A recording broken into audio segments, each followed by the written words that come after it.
ಯೂಟ್ಯೂಬ್ನಲ್ಲಿ ಎಪಿಕೆಎಸ್ ಆರ್ಗ್ಯಾನಿಕ್ಸ್ ಜಾಹೀರಾತನ್ನು ನೋಡಿ ಮೊಬೈಲ್ ಮೂಲಕ ಸಂಪರ್ಕಿಸಿ ಆರ್ಡರ್ ಮಾಡಿದೆ. ಮೊದಲು ರಾಸಾಯನಿಕ ಗೊಬ್ಬರ ಬಳಸುತ್ತಿದ್ದೆ. ಬೆಳೆ ಚೆನ್ನಾಗಿತ್ತು, ಆದರೆ ಮಣ್ಣಿನ ಗುಣಮಟ್ಟ ಕಡಿಮೆಯಾಗುತ್ತಿತ್ತು. ಆದ್ದರಿಂದ ನಾನು ಆರ್ಗಾನಿಕ್ ಕೃಷಿಗೆ ಬದಲಾಯಿಸಿದೆ. ಮೊದಲು ಕೊತ್ತಂಬರಿಗೆ ಅಭಿಮಾನ್ ಬಳಸಿದೆ. ಬೆಳೆ ಹಸಿರಾಗಿಯೂ ಉತ್ತಮ ಬೆಳವಣಿಗೆ ಕಂಡುಬಂದಿತು. ನಂತರ ಸೌತೆಕಾಯಿಗೆ ಅಭಿಮಾನ್ ಮತ್ತು FL77 ಬಳಸಿದೆ. ನಮಸ್ಕಾರ, ನನ್ನ ಹೆಸರು ಅಶೋಕ್. ನಾನು ಕೃಷ್ಣಗಿರಿ ಜಿಲ್ಲೆಯವನು. ನನ್ನ ಬಳಿ 3 ಎಕರೆ ಜಮೀನು ಇದೆ. 2 ಎಕರೆಗಳಲ್ಲಿ ಕೊತ್ತಂಬರಿ ಬೆಳೆ ಮತ್ತು 1 ಎಕರೆಗಳಲ್ಲಿ ಸೌತೆಕಾಯಿ ಬೆಳೆದಿದ್ದೇನೆ.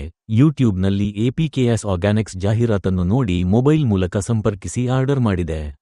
ಮೊದಲು ರಾಸಾಯನಿಕ ಗೊಬ್ಬರ ಬಳಸುತ್ತಿದ್ದೆ.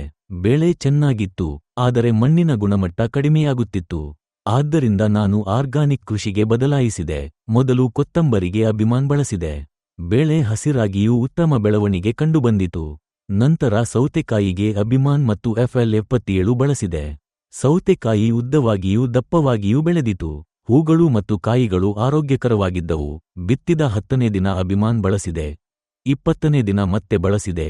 25ನೇ ದಿನ FL77 ಬಳಸಿದೆ. ಕೊಯ್ಲು ಮುಗಿದಿದ್ದು ಉತ್ತಮ ಲಾಭ ಸಿಕ್ಕಿದೆ. ಎಪಿಕೆಎಸ್ ಆರ್ಗ್ಯಾನಿಕ್ಸ್ಗೆ ಧನ್ಯವಾದಗಳು.